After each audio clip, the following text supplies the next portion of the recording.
And welcome back to episode number 88 of Raise the Banner podcast.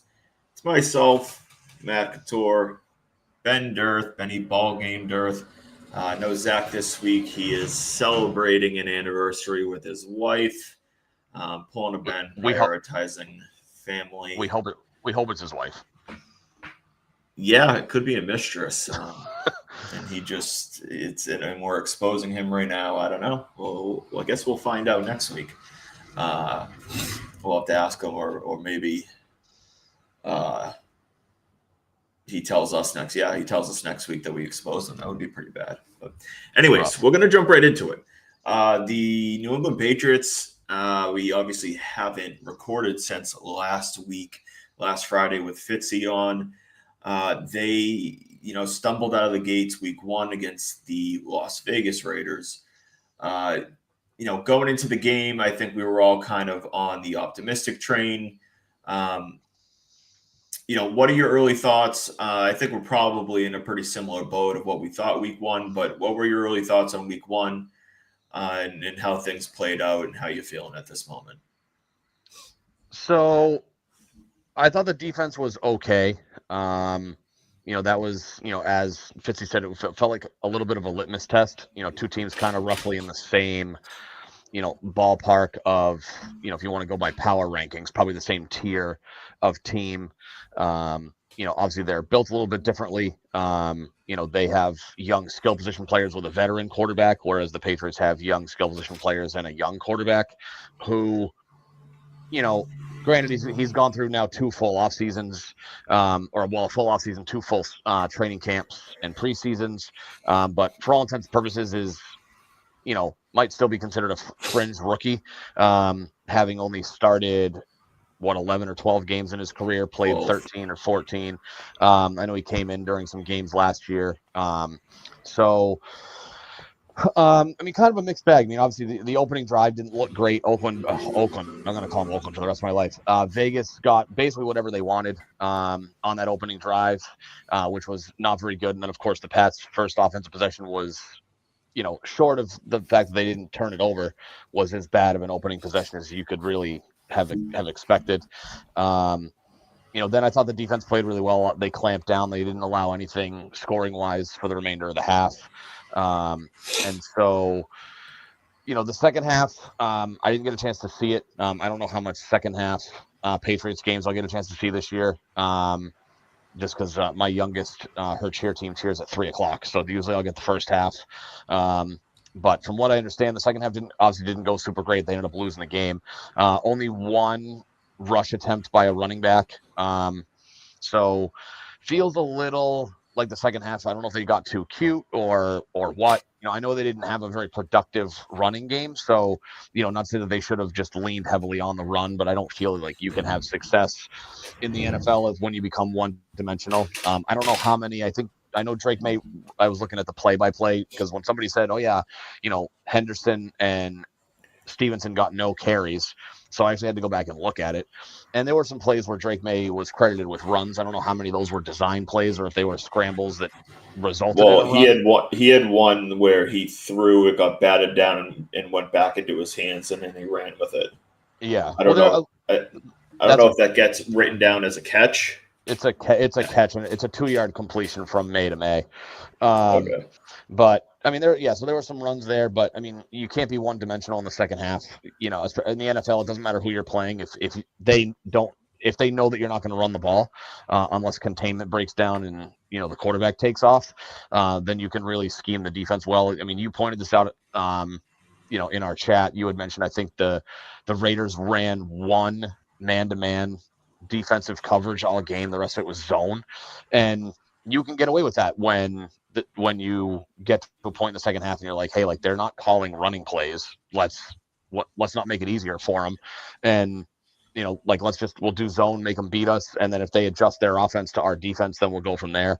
So I mean, it's week one. I don't want to sound too overreacting. It felt like they were out coached at times. And I realize again, it's only week one. And this is kind of more or less what we've kind of come to expect. I mean, after 20 some odd years of Bill Belichick, he more or less treated the first 4 games as an extension of the preseason, trying to figure out, what the team identity was going to look like, how teams are going to play them. So it wasn't uncommon for the Patriots to have lackluster Septembers. Most famously, you look at the 2014 season, when they finally broke out of their decade-long slump and won a Super Bowl. They started 2-2. And it wasn't a pretty 2-2. And then, of course, they go 12-2 the rest of the, or they go 10-2 the rest of the way. They finish 12-4, and then Super Bowl. So, in that particular season, the talking heads questioned whether Tom Brady had it anymore, and he would continue to play for 8 or 9 more seasons after that. So, don't want to push the panic button, but if it didn't feel the greatest. I know they're a young team, and it's going to be a developmental season to some degree, but some some things were okay. I thought the offensive line was okay. I didn't think they were terrible. I know people kind of ragged on Will Campbell for a couple of things. I don't fault him for one of the sacks. Drake May kind of stepped up into the pocket and kind of stepped up into a sack. It wasn't that, wasn't necessarily anybody's fault. It certainly wasn't Campbell's. Campbell was basically blocking him pretty well, and then Yeah, it's tough when May steps up. Campbell doesn't know he steps up, so the guy just slides to his left, and right. So I there's don't. nothing That's really Campbell can yeah. do. That's not on Campbell, and I know they didn't lose the fumble, but the strip sack certainly what you would fault him for it. Um, I'll be curious to see how they adjust. It felt a little bit weird that Travion Henderson was the clear running back 2, based on snap count.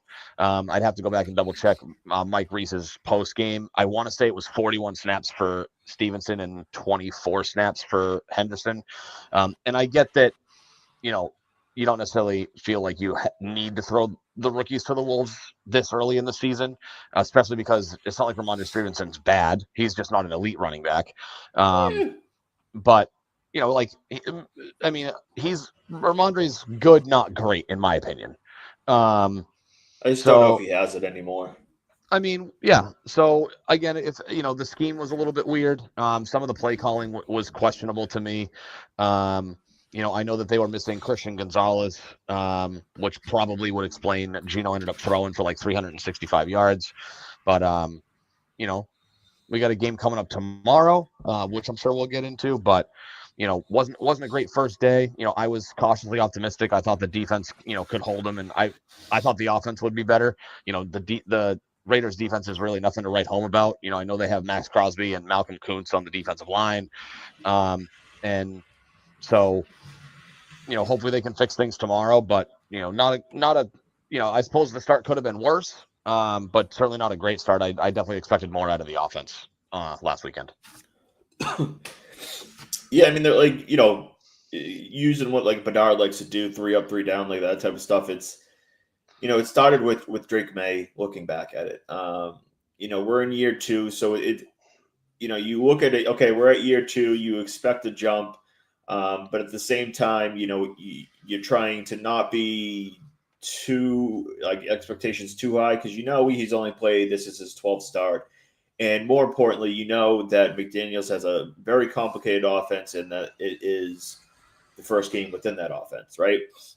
Yep. So you look at that and you say, you got to give him a little bit more time. So the panic button isn't hit or anything like that, but the fact he wasn't good. He wasn't good in week 1. I think that he looked a little bit panicked at times. He didn't step up into throws a few times, which caused the ball to sail on him. Uh, he didn't set his feet a few times. Step into throws is the biggest thing that I think he struggled with last year. He kind of just, it seems like he just steps in and not so much lobs the ball, but he could kind of step in and throw a rifle type of thing, and he doesn't do it, and it drives me nuts. Yeah. And so I'd like to really see him step up and throw the damn football more often than he does. And that's something that he's lacked, and I'd like to see. And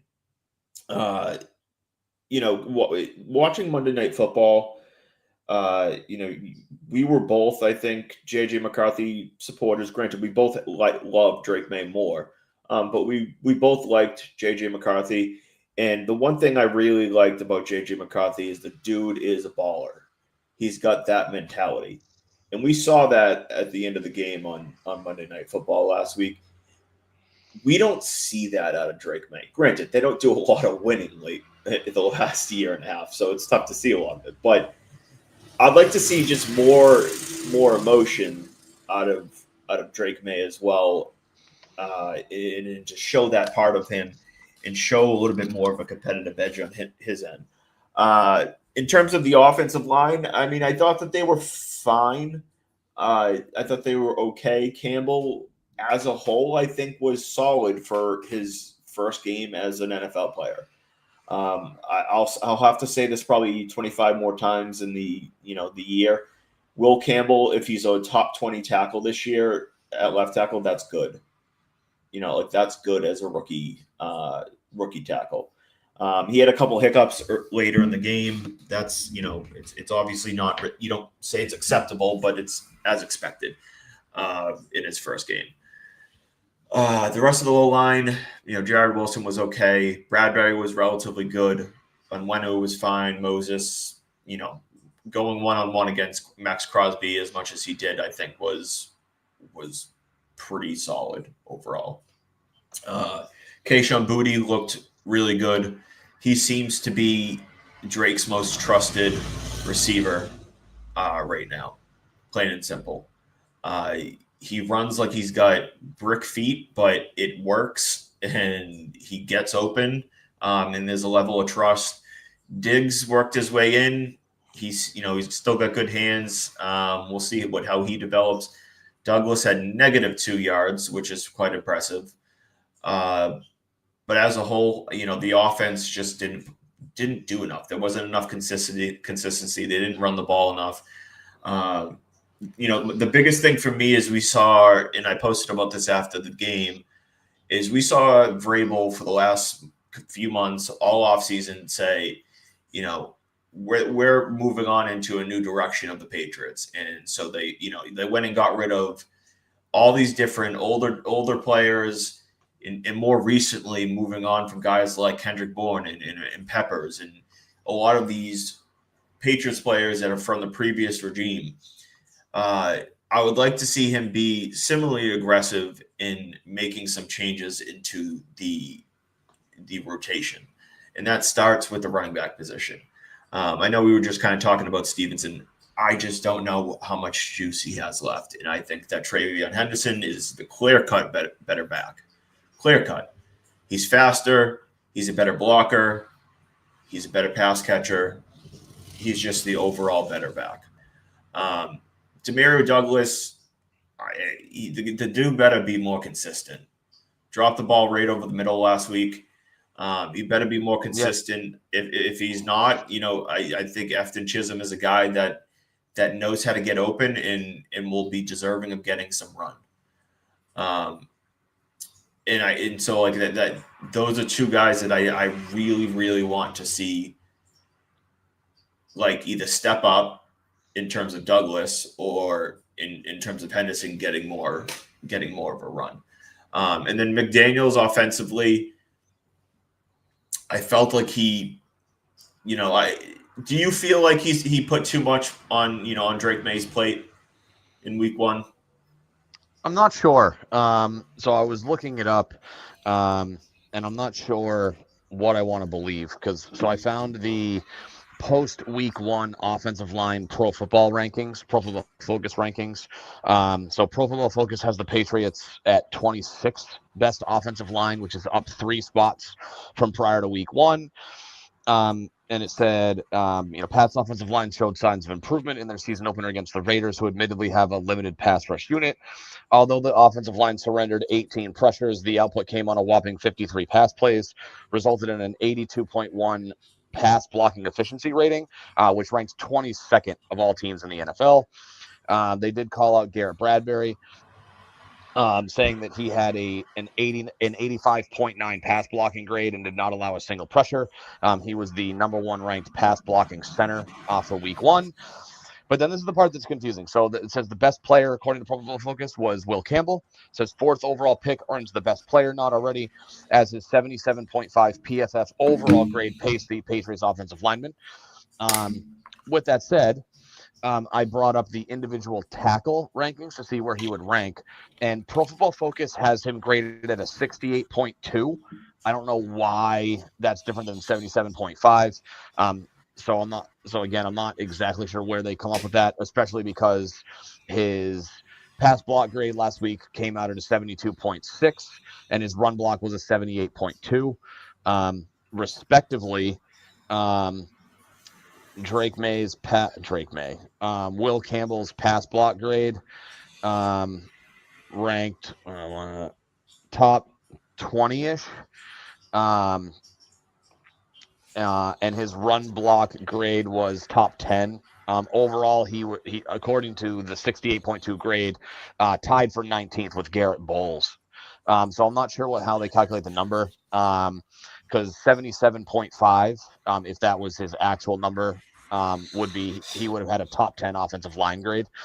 In terms of what they're doing for Drake May, I heard a little bit of this on the Sports Hub on Zolak and Bertrand. I forget if it was Thursday or Friday.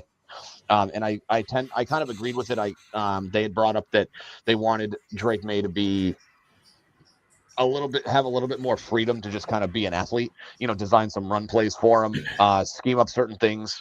Because at times, he looks like he's got a little bit of happy feet.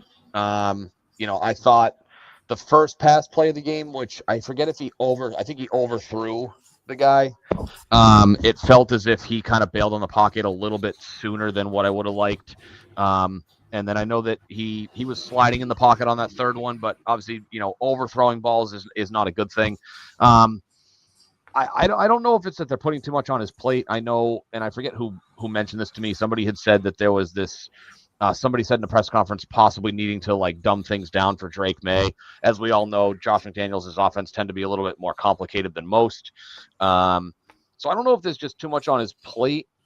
But the other thing we have to remember, and I think that this should tamper the expectations regarding a jump for Drake May. Not saying he can't do it, but this is Drake May's fourth offensive coordinator in 4 seasons, going back to his time with North Carolina. So just like we kind of ragged on the Pats organization when Mac Jones was the quarterback, it's really hard to develop a quarterback in this league when you have inconsistency at the offensive coordinator position. And I understand that other people can overcome that, but if you look at Patrick Mahomes for the first handful of seasons in Kansas City, he had Eric Bieniemy as his offensive coordinator. Josh Allen for the longest time had he had Brian Daboll, and he had who was basically his offensive coordinator and QB coach. But Nick Kafka. Was it Kafka? No, he had. Now it's Joe Brady. I'm pretty sure I think it was Mike. But I think he had Daboll too. Brian Daboll was he was the Bills offensive coordinator from 2018 to 2021.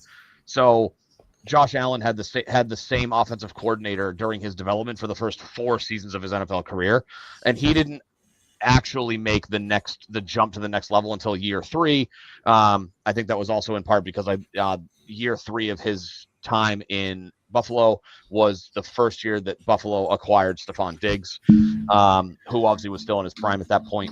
So I don't know if there's necessarily too much on his plate, but I think that it seems like there's too much going on inside of his head. I think they need to. I don't want to say simplify things because it implies that Drake May isn't smart enough to figure things out. But if you can scheme some certain things and use a little bit more simplicity to create a base and a foundation and then build from there throughout the game, I think there'll be more success. And May can run the ball, so I think developing plays for him to use his legs certainly would be key. Kind of let him be an athlete. So I don't know if it's too much on his plate, but it does look like he's thinking an awful lot when he's trying to go through progressions and read defensive schemes prior to a play. Yeah, I mean, I'm in a relatively, similar boat. I don't necessarily think it's too much on his plate in terms of like, he's not going to understand this. Uh, I think it's two things. I think that they need to play to his strength a little bit more. And like you said, get him a little bit more outside the pocket. Not so much like, sit inside the pocket, read the defense, make the quick, smart decision. Uh, get him a little bit more in space outside the pocket. Let him use his arm. Let him use his legs. But it's also like I said earlier. This is week one. We know this offense is complicated. It's one of those things that I think just in time it will get better. It will get more comfortable for him in a better understanding of how things go. Even if you you know, understand everything on X's and O's on the whiteboard, on a in film, uh, on a chalk, even if you understand everything off the field, it's still a whole different ballgame once you get on it, right? And it's going Yeah. to take reps, and even in practice, you know, there's a level of practicing it, but then it's just still a different animal when you get to the game, right? It's still just a little bit different when you get to the game. So there's a level of practice to this that you're never going to be able to match in the game, and I just think it's gonna take a little bit of time. So it's one of those things that I think that as we progress over the next week 2 to week 4 to week 6, we should see a development in the offense and a little bit more comfort from Drake May. Now the answer is for this year. Well, what does that mean? Does that mean we're gonna look at a 2 and a 4 star? I don't know. In that, kind of looking ahead into this week, and that's what we can kind of jump into a little bit. I personally really like them in this game, and it's really less about the Patriots and more about Miami, and I'll be kind of I'll obviously tell you why, and it's more about past self-reflection of myself over the last handful of years when the Patriots were going through a bunch of shit. When it was like Patricia is our OC and no one's speaking to Mac Jones and this and that and like all this drama and bullshit going on, and it's like, and we were always like, it's all right. Like, it's not a big deal. Like, they'll be fine. They'll get, all this, all that. And it wasn't. It wasn't No. fine. And I think that more often than not, when things aren't fine behind closed doors in the NFL, it reflects on the field more than people think. And I think that behind closed doors in Miami, things are not good. I don't think that they want to be playing for their head coach. I have been on the record since, well over a year, probably I think it was like 2 years ago, that I think that Mike McDaniel is a very overrated head coach. Sorry about that. I just whacked my ring in my hand uh, off my desk, but I think he's an overrated coach. I think Tua is overrated. On top of that, you had Tua come out in the post game. We're talking about week 1, right? This isn't week 8 after they started 3-1 and then they're on a 2 or 3 game losing streak or something. No, this is week 1, and he comes out post game and makes a remark of studying film and who's going to be there studying film and getting right. There's clearly internal struggles already, right? There's very clearly internal issues within that locker room, and when you look at that, I think that that's going to show up Friday. I just don't think that they're ready to go. They looked horrible against a team that Indy's got, I would say, a good, not great defense, but a pretty good defense overall. But I mean, Daniel Jones isn't good, right? And he looked like an all-star last week. Tua looked embarrassing. The Miami defense got eaten up top to bottom, and they just as a whole looked embarrassing the from start to finish of that game.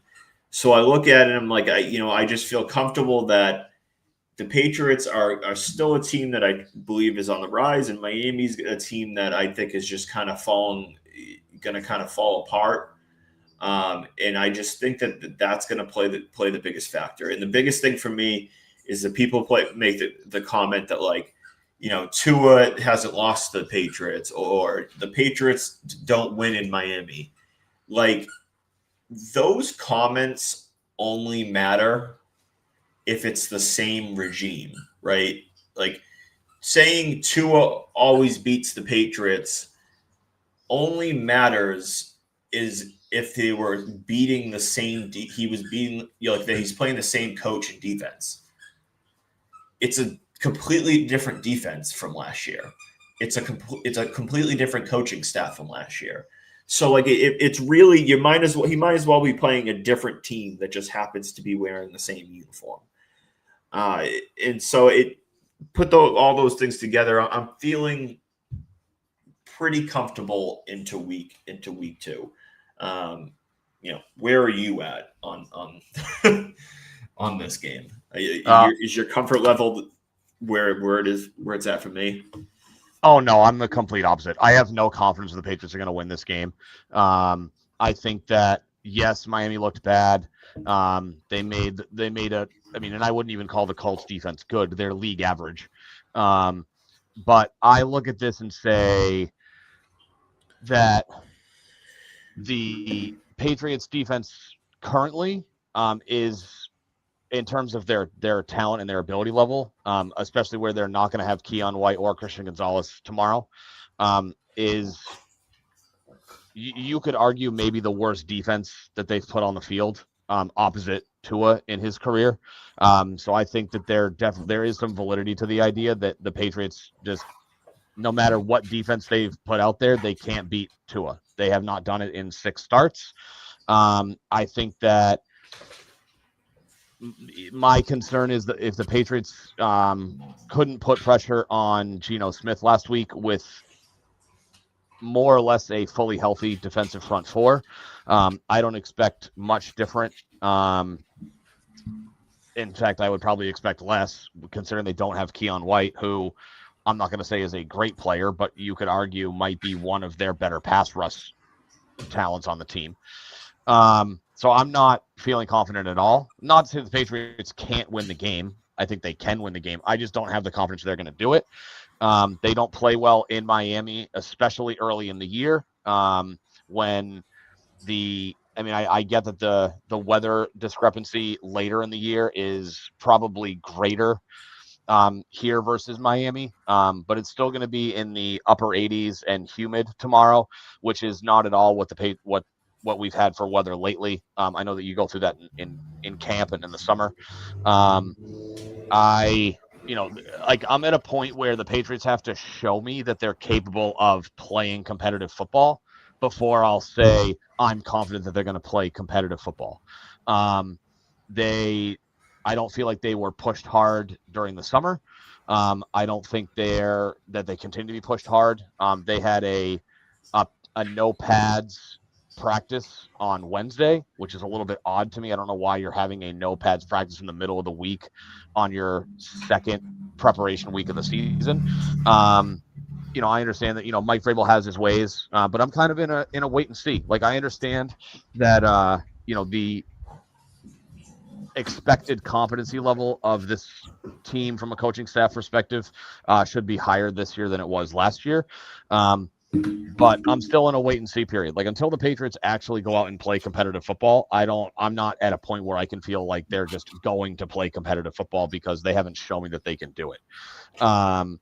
So I'm not confident at all in this game. Again, I'm not I'm not going to I don't know repeat if confident was the right word I should put. I just think that Miami's a disaster. I mean, but to be fair, are the Patriots also not a disaster? They're not a disaster. They're just not. I just think that they're not that great of a team right now. I mean, sure, but I mean, other than, I mean, yeah, sure, you didn't have public comments from the Patriots about things that Tua said, but I still don't I'm not confident. Again, I can they win? Sure, but I'm not gonna go into the game tomorrow expecting them to win. It wouldn't surprise me in the slightest if Miami dropped 30 on them. Oh, it would for me. I mean, they could put up. I expect them to. I don't think I expect them to like put up 8 like they did against Indy, but No, I'm not expecting them to drop 30. No, I wouldn't say expectation certainly isn't 30, but considering Carlton Davis couldn't do a lot of things correct against a subpar wide receiver that he's going to have to cover in Miami, I would say, if Miami can play with cool, calm, collect attitudes and personalities, I think they'll have no problem scoring on the Patriots defense. But if this is a culture issue where the locker room is lost and everyone's infighting, different story. But the Dolphins have on paper a much more talented offense than the Las Vegas Raiders do. And hopefully, the Patriots can take advantage of the Dolphins defense, but talent-wise, but you got to remember, so Miami starting both the right guard and right tackle are already down. Okay, well, I mean, the Patriots can't get pressure on the quarterback anyway, so I don't know how much that's really going to matter. What do you mean? They had plenty of pressure on the quarterback. I mean, Geno Smith threw for 360 yards. They still had plenty of pressure. Yeah, well, Williams had 7 pressures himself, and Landry had 2.5 sacks. Hawkins had another sack. Chason had, I think, a sack. Well, it couldn't have been that many because Geno was only sacked 4 times.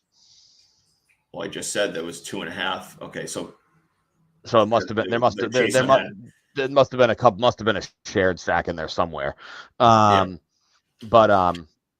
yeah, I mean, I just I don't feel comfortable at all with from what I saw last week to the inability to stop Tua, the lack of talent at the skill positions that the Patriots have. The inability to stop Tua, like from previous years, it has no correlation.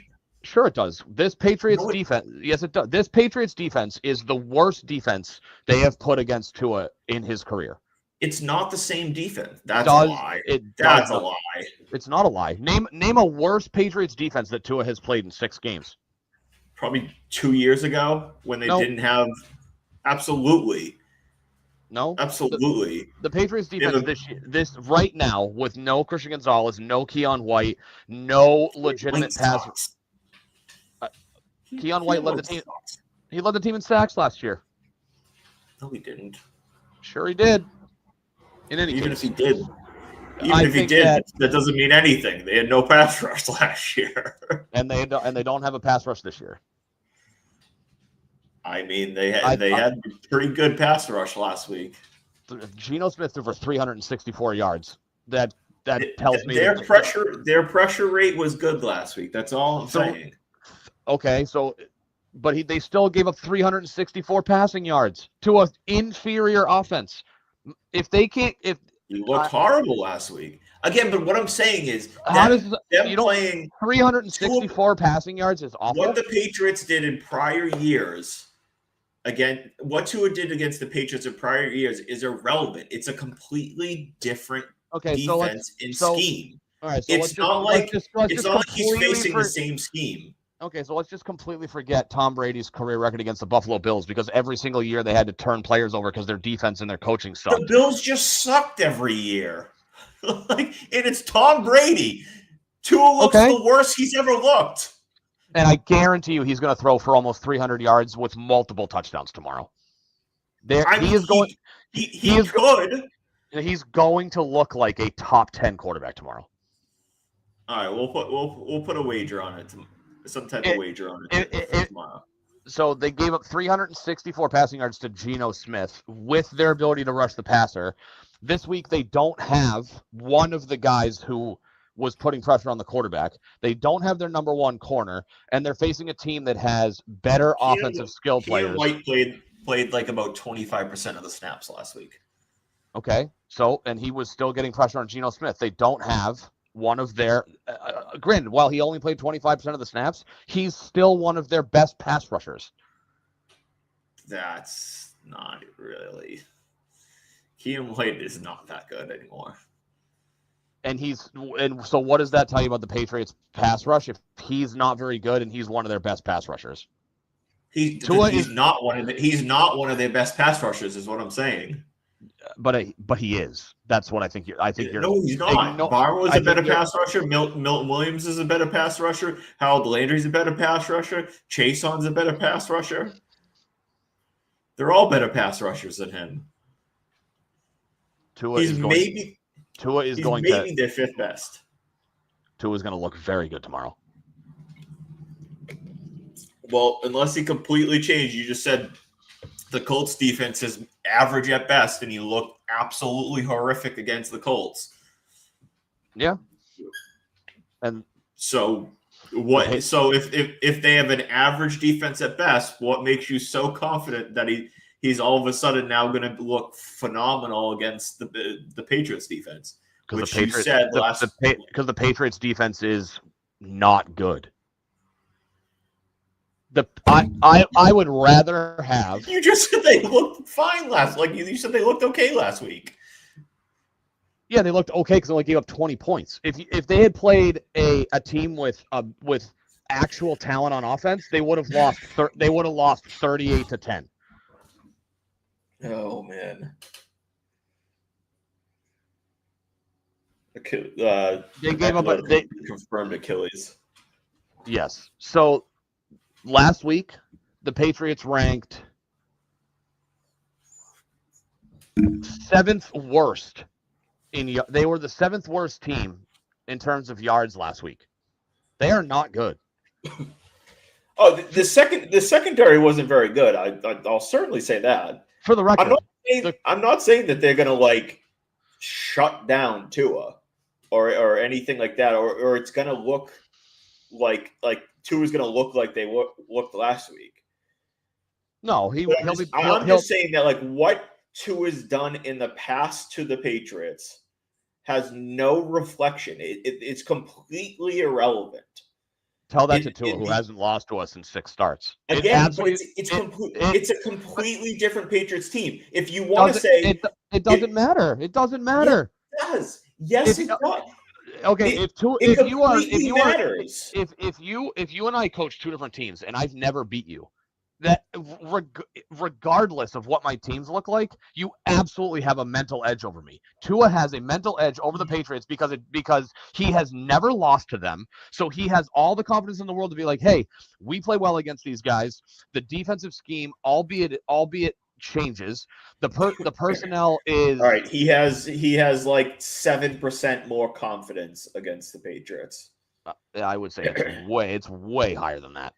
You underestimate the mental ability to just know that no matter what iteration, that confidence could go down because the entire team is going through clearly a mental disaster right now. So that negates it.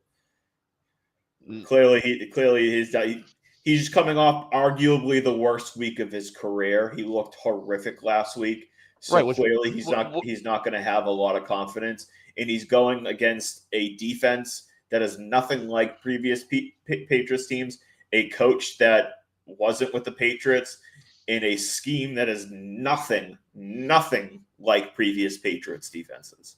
Okay, so completely different scheme. So a week from now, when Tua throws for almost 300 yards, 2 or 3 touchdowns, and beats the Patriots again, what's the excuse going to be? What I'm saying is, I know what you're saying. You're completely overlooking the mental edge he has over the Patriots. Like any other quarterback who has success against teams because like NFL teams are not always the same year after year after year after year. So when you look at the Tom Brady's, the Peyton Mannings, like the reason that Tom Brady always beat When Brady Indianapolis. was 6-0 against the Bills, when Brady was like 6-0 against the Bills, he didn't have any type of like significant mental edge against the Bills. Yes, he did.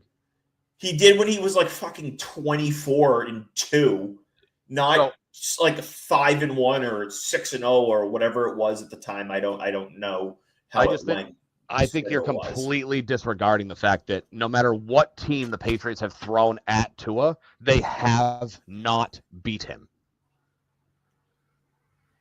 I again, like I get it. But it doesn't matter what defense they're going to throw at him. Tua has never not had success against the Patriots. It's just a completely different, like you're putting so much emphasis on like the jersey that's being worn. Like I get what you're trying to argue, but like, and there's validity to it. Certain guys, very minimal. Certain guys show up against other teams in ways they don't show up against certain teams. Tua shows up against the Patriots. Very minimal. And again, when you combine it with the fact that there's clearly like internal issues in Miami, and the fact that he's coming off a horrific week where he's clearly not going to have like the type of confidence that he's had historically. Pro athletes are very capable of forgetting poor performances. I mean, I just heard Tom Brady speak about the concept of like when you make mistakes, you don't have confidence in the pocket. Like sure, but that's also a prolonged issue. Like sure, I mean, it would all depend on what kind of internal issues the organization might be having, the players might be having. That we don't know. We know that there's something. We don't know if it's carrying on because there hasn't been anything coming out in the media over the last week or so about what may or may not be happening in Miami. And I'm not saying that being 6-0 means the Patriots can't beat Tua. I just think that when you look at somebody who has had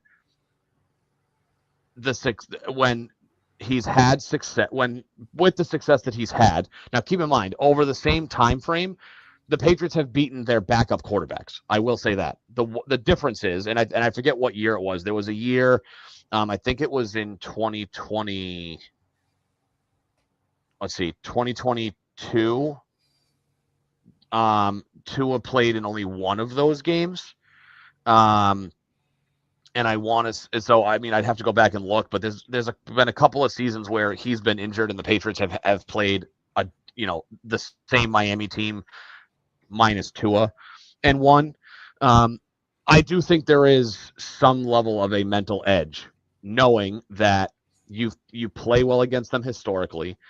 The Patriots are missing their best player on defense. They don't have a guy that rotates in as a pass rusher who was good last year and, like you said, didn't play a ton in week one.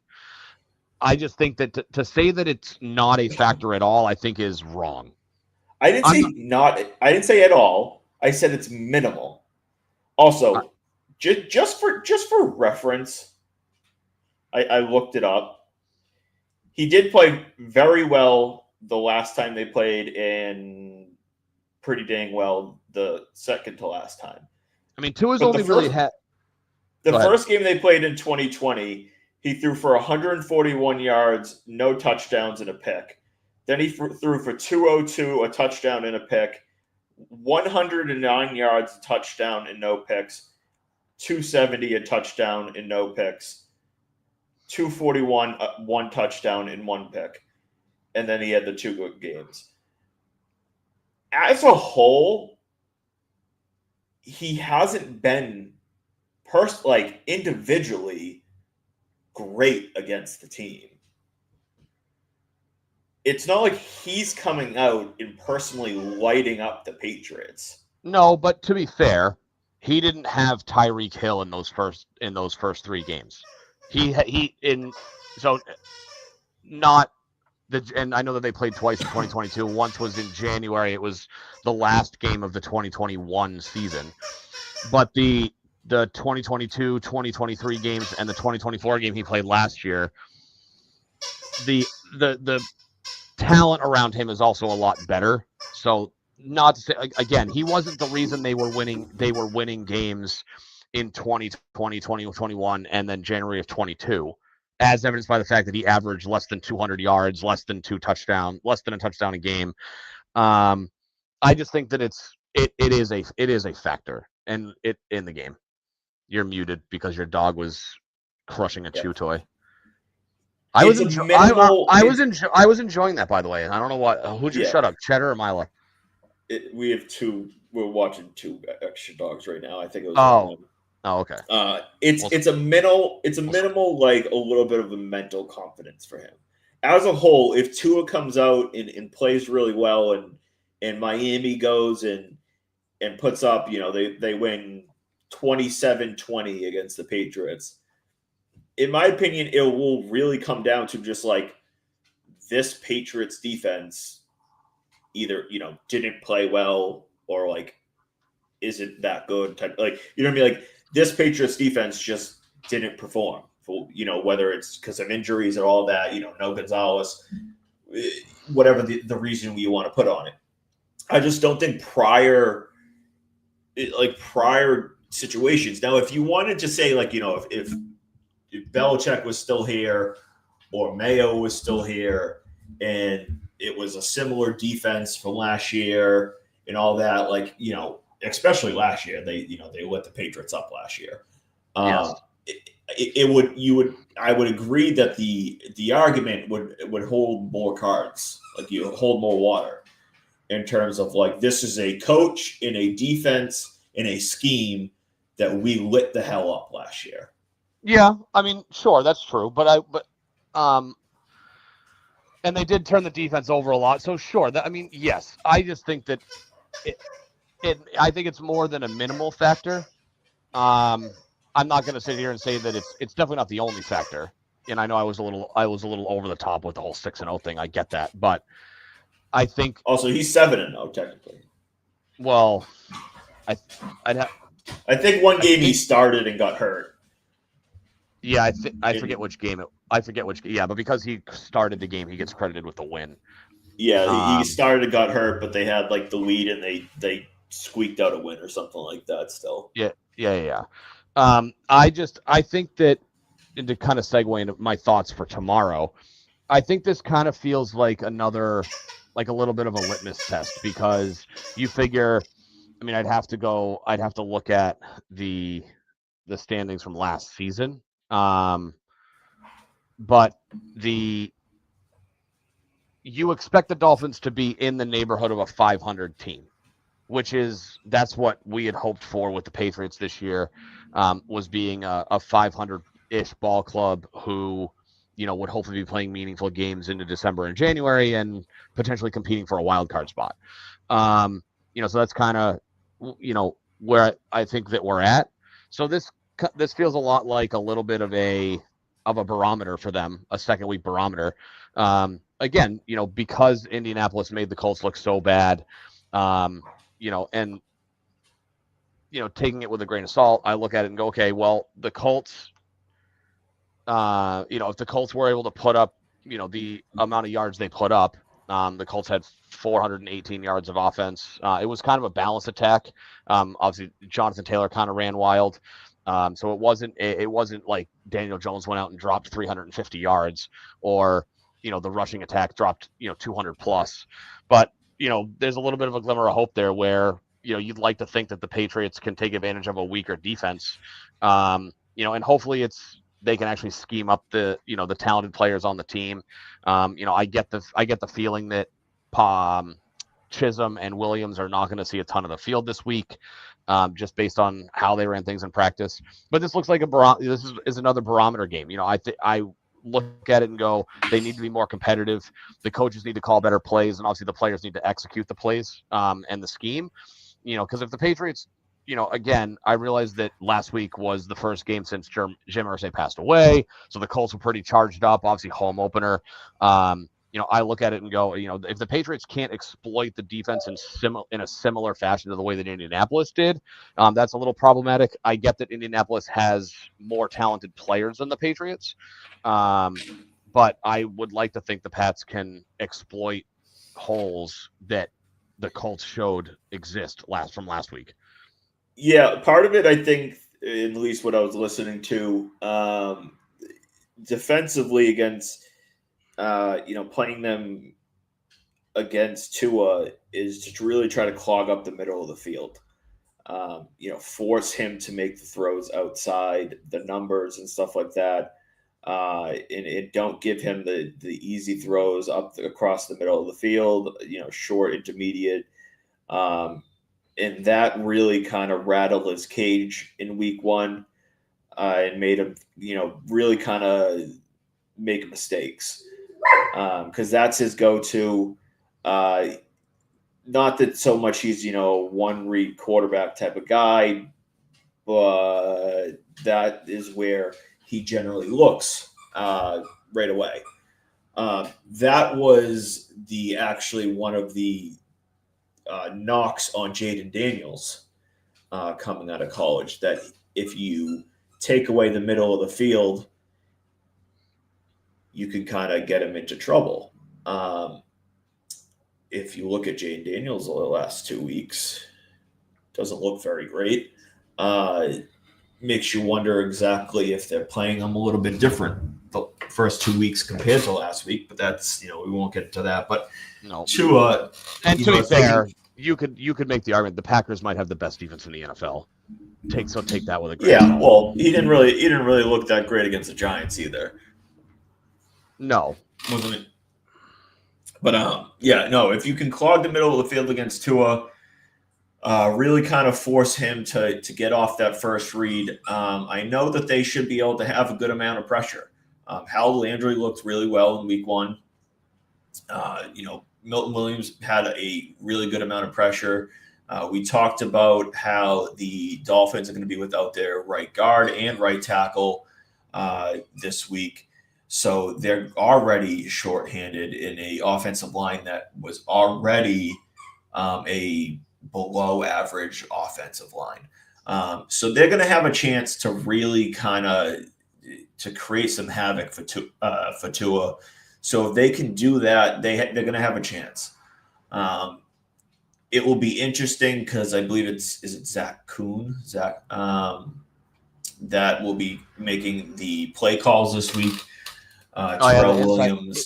Inside linebackers coach, is calling plays on. Yeah, Terrell Williams is out with health issues. On that topic, it's good that he's prioritizing it. You wish him well. Get healthy, whatever it needs to take. On the other end of things, it's mildly frustrating because you kind of say, like, you need a DC that, like, is this going to be an issue throughout the season type of thing. So it's a little bit worrisome, but, in the end, like, he's going to do what he's going to do for his own health, obviously. Yeah. So we'll see. We saw him step aside during the summer. Couple of days. Yeah, that's what I'm saying. Like, so it's obviously not been a first time. So it's a little bit worrisome in that aspect, but obviously his health comes first. So there's a little bit not to know what to expect of how they'll approach it. I know defensively they were a lot more risky than what they were in years past. We know Belichick and Mayo followed a similar suit where they were a more conservative team defensively and taking risks defensively. It was more of a bend, don't break model. Week one, they were a little bit more of a risky defense. And so we kind of saw that, right? They had some sacks, they caused a turnover, but they also let up a lot of passing yards. So I would expect this week to see them rein it in a little bit for obvious reasons. I think you have a receiving core that is notably more dangerous, Yes. notably more vertical down the field. Yep. Um, Probably, I don't know if better is the right word, but I would say,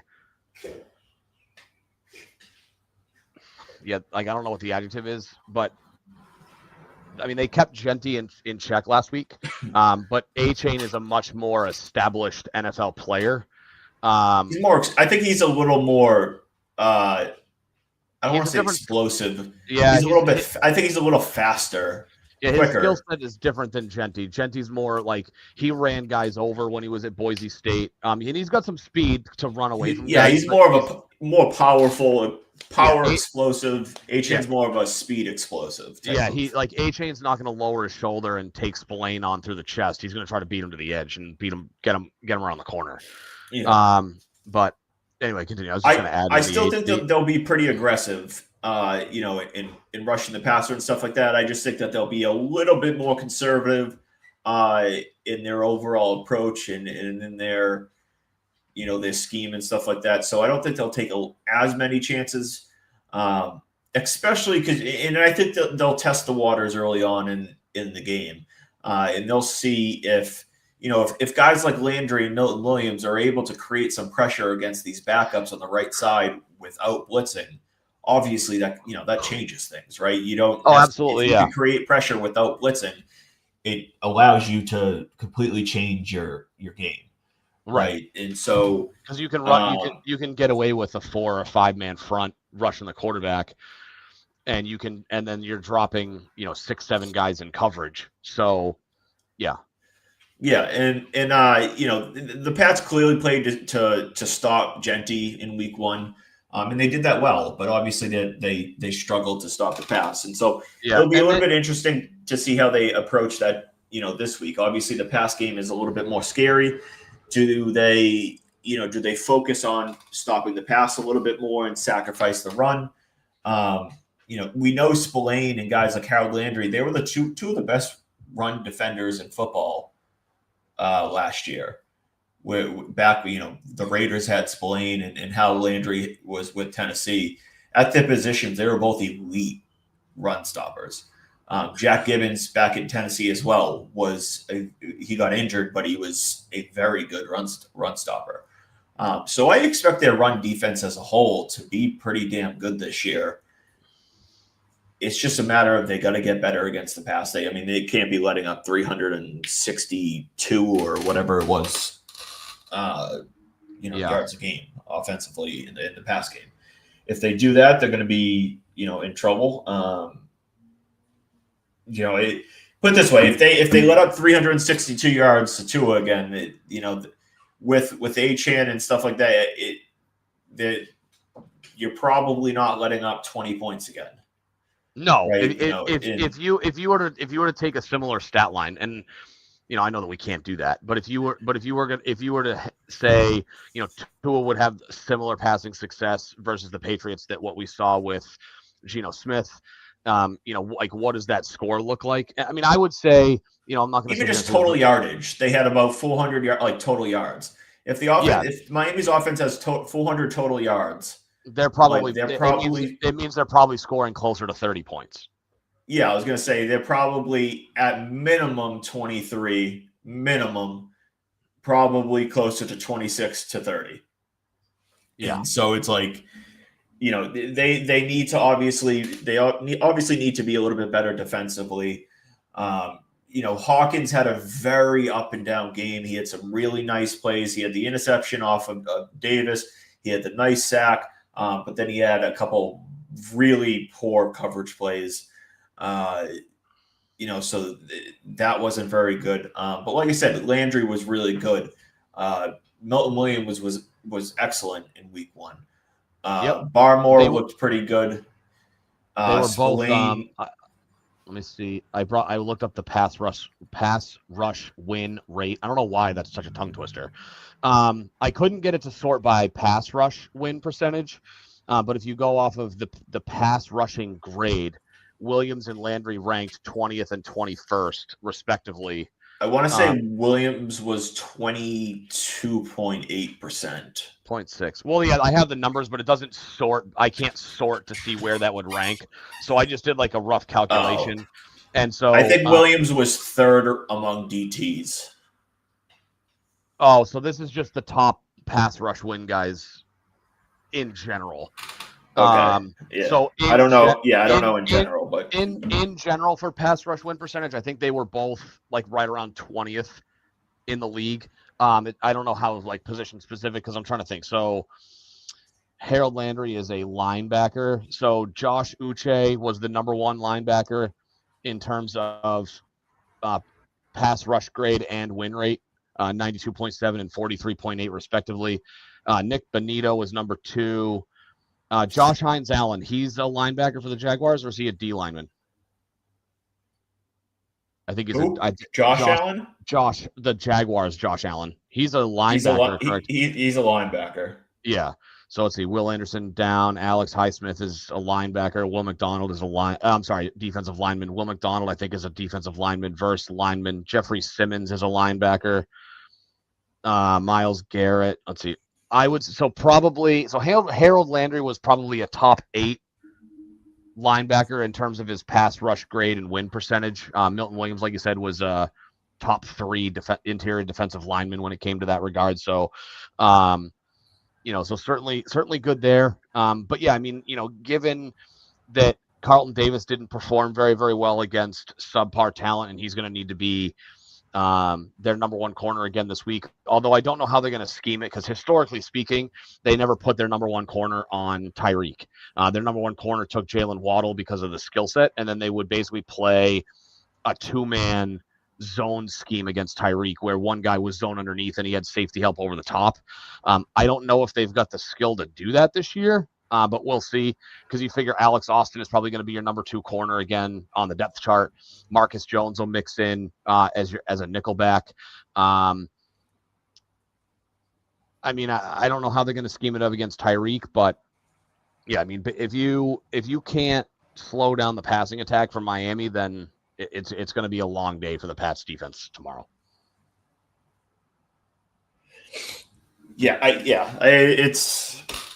It will be wait and see. It's going to be very interesting to see how they approach Tua, especially because of what they're going to watch, what Indy did to them. Like I said, Indy clogged the middle of the field, right? And then they really forced Tua to beat him outside the numbers. They were able to create a good amount of pressure. Tua looked really lost out there. So if they're able to create some pressure and clog the middle of the field, I think that they should have some good success against them.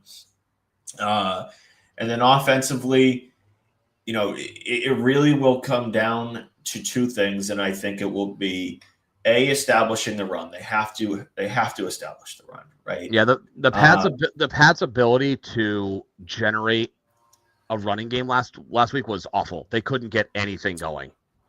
And it started with movement on the line of scrimmage. They had no movement on pushing back on the Raiders D line. Which was really disappointing because, the Raiders D-line, Crosby is a really good pass rusher, but the D-line as a whole isn't anything to work up about, especially, when you consider as a run-stuffing D-line. And so, they desperately need to get the run game going because that will open up desperately in need of opening up the play action. And they need to be able to get May into space. And the play action will do that, right? Bootlegs off the play action, get him open, get into space. That will allow guys like Diggs. Diggs is very good off script. He's very good off script. Yeah. And so, like I said, he trusts Booty. I think he's going to have growing confidence and growing connection with the guy like Diggs. He trusts Hunter Henry. It really starts with the run game and obviously pass protection. They're going to need Miami's pass rush isn't anything to write home about. It's decent. It's fine, but they don't have a Max Crosby really at that level. It's not, there's no one that's anywhere close to a Max Crosby. So it's really, for them, it comes down to that: get the run game going, get May in space, and allow him to play the game that he played a little bit last year, while mixing in. I don't want to say chaos isn't the right word from last year, but organization of last year, right? Um, they'll finally have some organization where players are where they're supposed to be. And so I'm looking at, I look at all that. I saw that.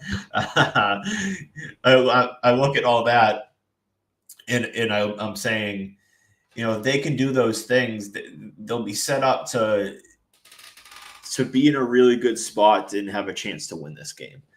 Um, and I think they can, right? And I don't think that they need to be necessarily perfect to win a game like this. I think Miami has more talent, but I do think that they're really on the edge of combustion down there in Miami.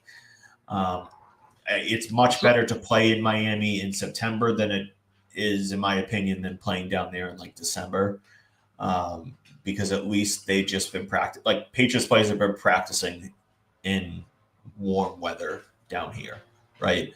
It's better than like been practicing in 40-degree, 30-degree weather here in New England, and then going down to 80-degree Miami in the middle of December. yeah, I mean the one difference though is that it's been It's quite a lot. humidity. It's been quite a while since it's been humid here in New England. September rolled around and the fall just kind of rolled right in. Um, so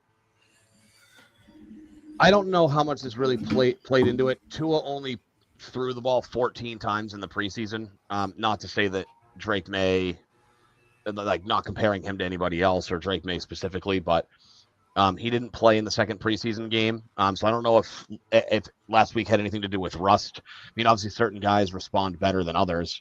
In week one, the best quarterbacks, once they get into their routine, they're good to go. So I'm looking at, yes, they have to be better at establishing the run. I think that you know it's a shame that they didn't have more plays designed for Travion Henderson. He might very well be the most electric player you have on the offensive side of the ball. Um, and then same thing with guys like Kyle Williams and Eftham Chisholm. And I get that they're down the list, right? They're down the hierarchy. Um, I wasn't really sure what their wide receiver 3 situation was going to look like. I kind of assumed it would be Kayshon Boutte just because he's really the only guy that's a legitimate, like a downfield threat, but prior to the catch. Whereas guys like Diggs and Douglas and Kyle Williams, and Chisholm to a degree, are more, if they have the ball in their hands, they're good after the catch because they can make guys miss fighting for extra yards. But it just feels like the rookies are going to get slow walked. But Henderson to me feels like a guy who should absolutely have things schemed up for him and be a much more featured Yep. part of the offense. Like I said, he had 24 snaps. I'd have to go back and look at the Yeah. box score. I don't know how many touches, or like I shouldn't say touches, but targets. Like how many handoffs did he take? How many how many targets did he have in the passing game? I'm not exactly sure. I can actually look it up right now. So. Oh, that's Um, so another guy that they need to get more involved yeah. is Kyle Williams too. So Henderson had 5 carries for 27 yards, which is almost 5.5 yard average.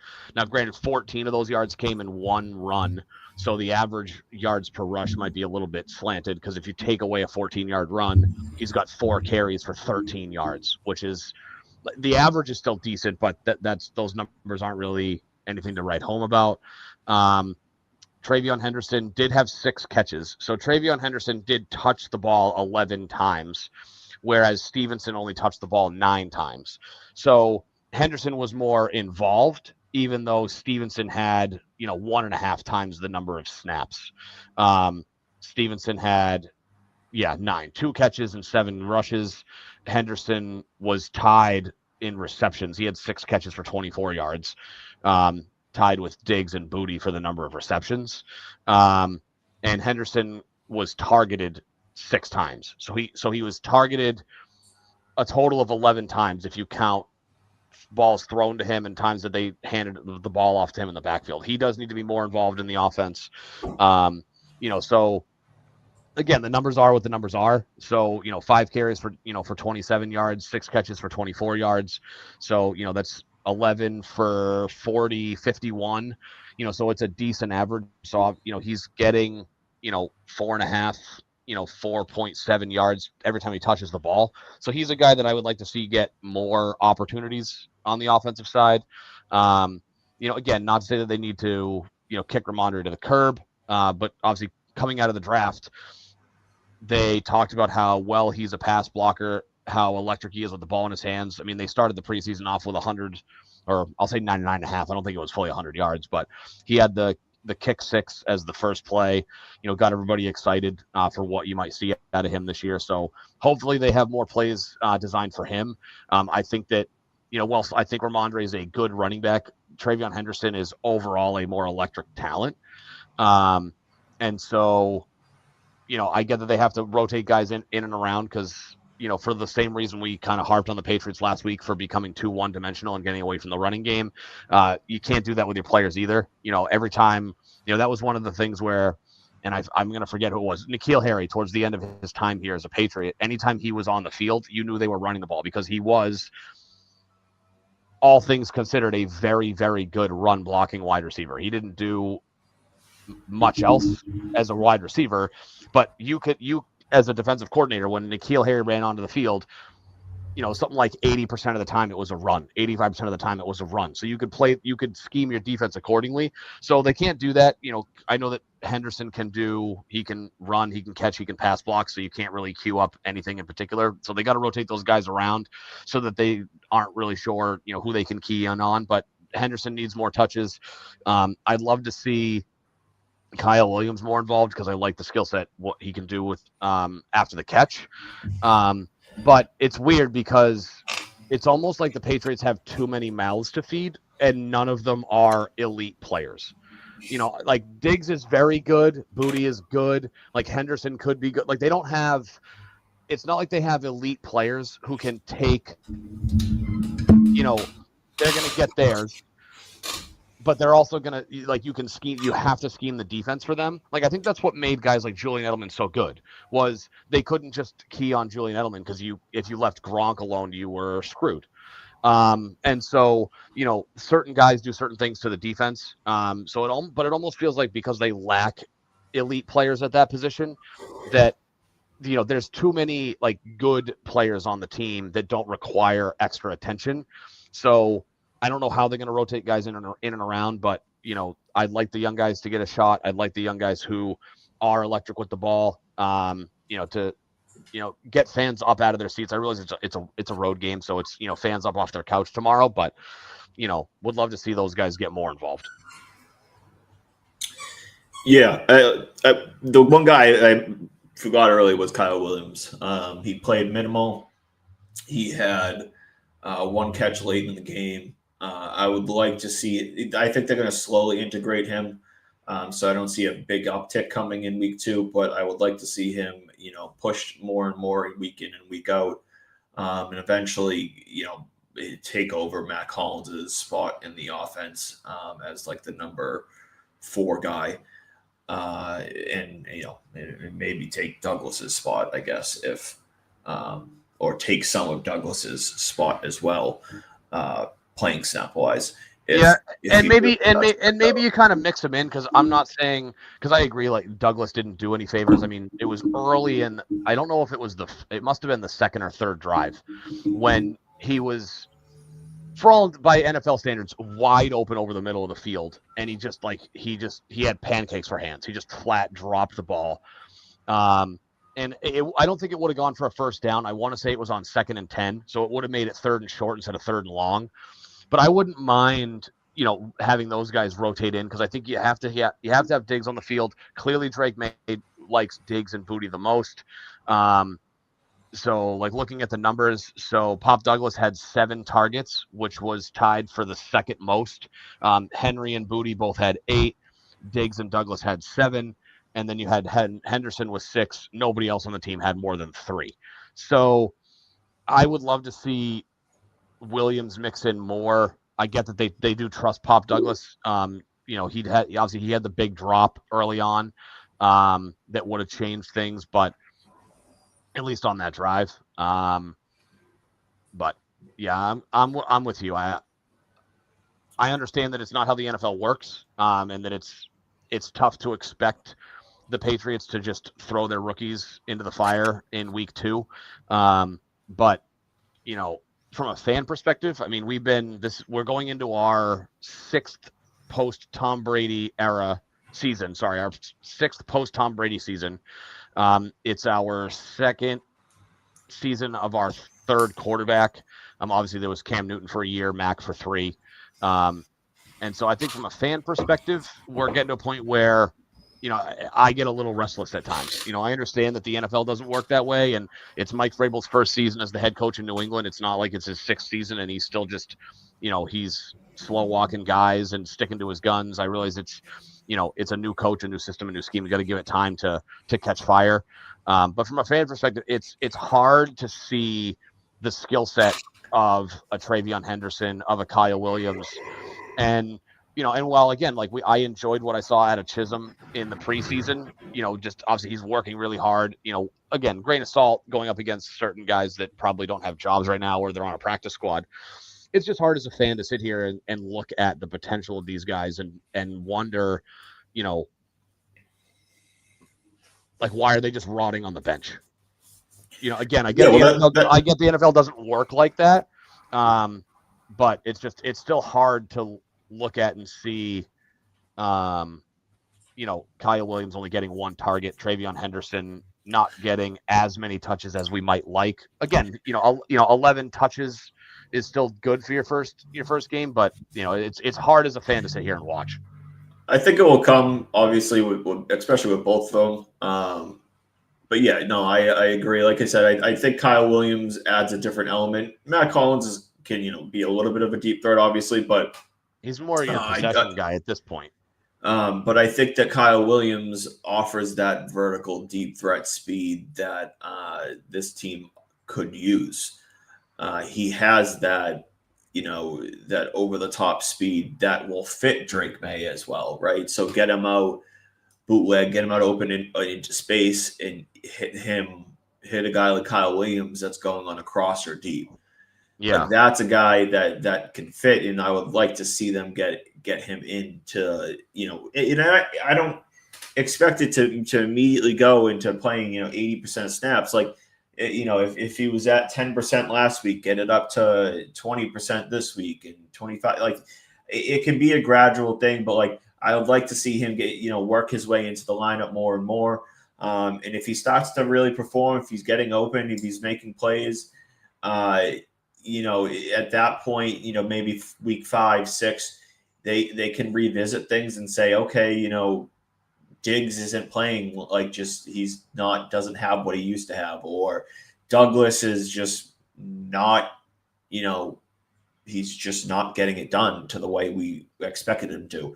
And at that point, you can say, Douglas, you're still going to play some, but you're not getting 75% of the snaps. You're going to get 60% or 55%, and we're going to share some of these into Kyle Williams being a full-time guy, or even Kyle Williams, and you can get into some Efton Chisholm, into the game as well.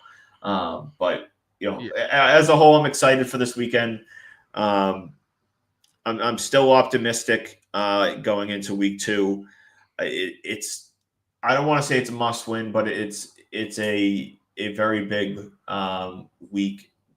Pittsburgh's a good game. I think their defense is definitely overrated at this point. I mean, it's a very old defense. They got chewed up by the Jets. Not like the Jets' offense is anything to write home about. They got a pretty good O-line, but it's Justin Fields that got a good run game, and they have Garrett Wilson, and they got chewed up pretty badly by them. Yeah. And Aaron Rodgers is still, I think, solid, but again, Pittsburgh will be coming here too, and not that the Pats are good at home lately, but you're not going to Pittsburgh at least. So I don't necessarily see it as an absolute must win, but being 0-2 facing Pittsburgh in week 3, you really want to try to avoid that. And in the same matter, if you're 1-1 coming home for 2 against Pittsburgh and Carolina, I think Pittsburgh, especially if you come in and play well and beat Miami, like you're coming in on a good note. Pittsburgh is a winnable game. Especially, we'll see how Pittsburgh plays this week. I want to see another game from them. And then you'll have Carolina, who didn't exactly look good in week 1. They're still a bottom 5 team in the league.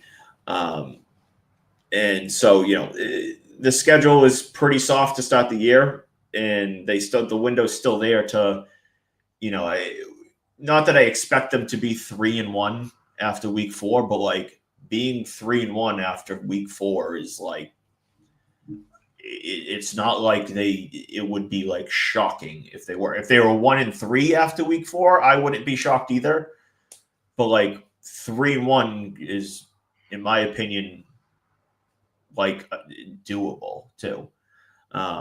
It's just a matter of like, you know what I mean? Like it's each of these next 2 games, Miami, Pittsburgh, and especially Panthers are winnable, but they're obviously also losable. That's the sad part.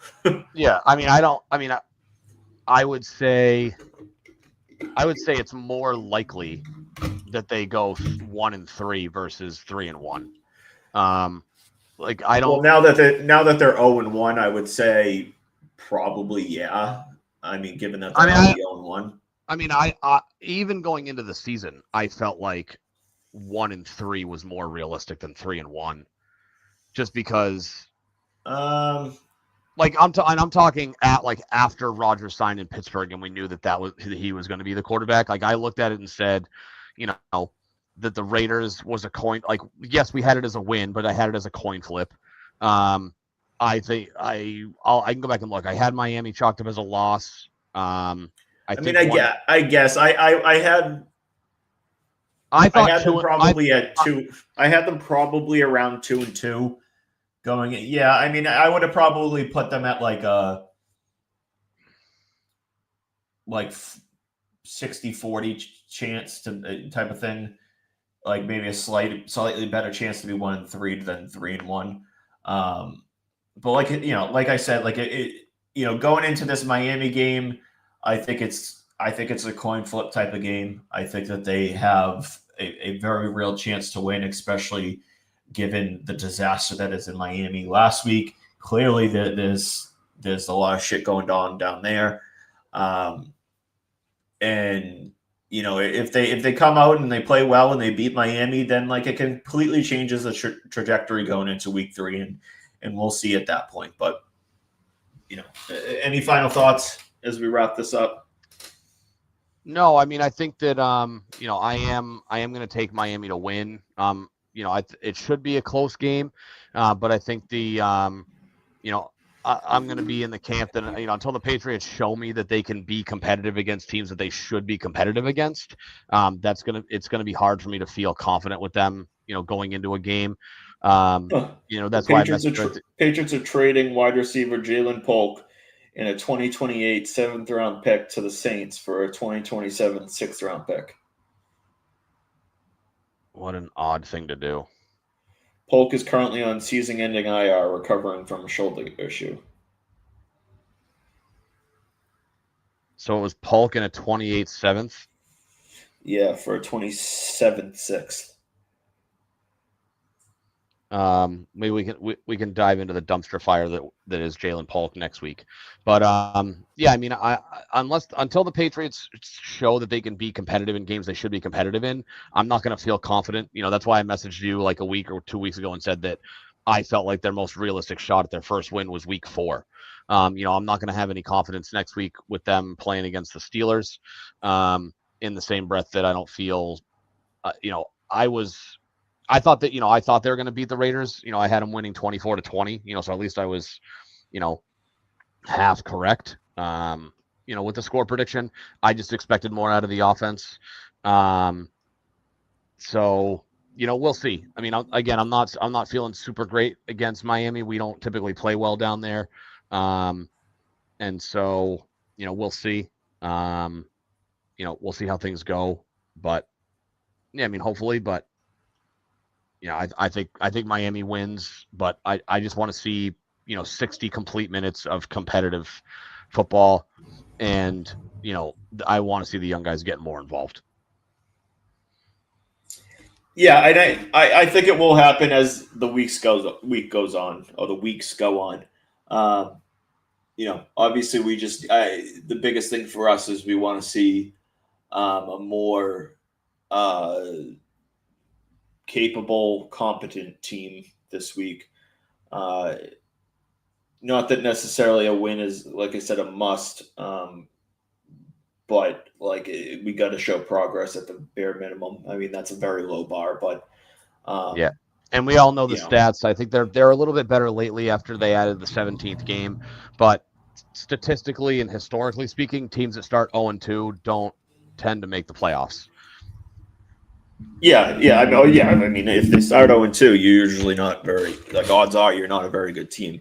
Um, Speaking of that, are the Chiefs going to start 0-2? Yes.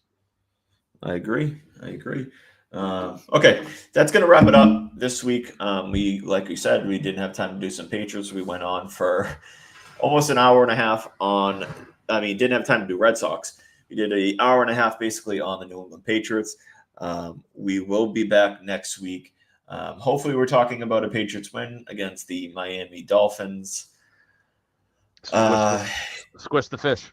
And go Sox. Big series against the Yankees this weekend. Need to Yeah, they play in about 3 hours. They lost last night, but is it a they full game lost series? Two more three. games? Yeah, so they 4:10 they play today. It's Brian Bayo against Max Fried. Max Fried is noticeably worse on the road than he is at home, but has been pitching well lately. Bayo's having a good year. Was kind of hopeful that they could take last night's game, but I think that you know if they could take advantage of Max Fried not having great statistics on the road, that would be good for today. And then tomorrow they've got the War Pig Garrett Crochet on the mound going up against. They might as well be throwing McAtor because I don't know who's pitching for the Yankees tomorrow. Some guy with the last name Warren who's not very good on Sunday Listen, Night Baseball. listen. I'm I not. could give an inning. Yeah, I maybe I might let up 18 nine runs, runs. but Why? you can throw 50 pitches in an inning and give up 17 home runs. It I can would do it. be it would be one. It might as well just. It would be like putting a fielder out there where I'm just And be throwing like, meatballs. is it Rowdy Telez or is it McAtor? We don't know. But yeah, so I hopefully the would Red just. Sox. The thing is, I would go up there and I'd be like, yeah, I still got my curveball, and I'd throw just a hanging curveball. It landed. Yeah, somebody would leave it on the campus at MIT across the river. But yeah, so obviously only 2 games left for the Sox against the Yankees. They already won the season series, but they're a game and a half out of the Still first got it. wild card spot. You're warming it up. Yeah, They're a haven't game and a haven't half haven't behind the thrown my curveball in what are we at? 18 About years. 12 years. So But yeah, so only 2 games left, but would love to. They got to catch the Yankees. I'd love for them to be able to host the first round, whether that's wild card or as a division champion. They've got, what is it, 16 games left or something. I forget what the exact number is. 16, 15 games, I forget. But yeah, so obviously big series. And so I'd love to see them win today, win tomorrow, and then that only puts them a half game. That would put them a half game up on the Yankees going into the we'll final do a 2 weeks. Red Sox Patriots parlay tomorrow. Okay, Put about $2,000 on them. enjoy. You knock yourself out. Okay, all right. That's gonna do it for us this week. Like I said, we'll be back. Hopefully, a Patriots W. Hopefully, a Red Sox series win against the Yankees. Yes. Um, goodbye. Thanks for listening. We will be 11 episodes away from our 100th episode. We will be planning something fun for that episode, but we'll see what that is at the time. But goodbye. Thanks for listening, and see you later. Later, guys.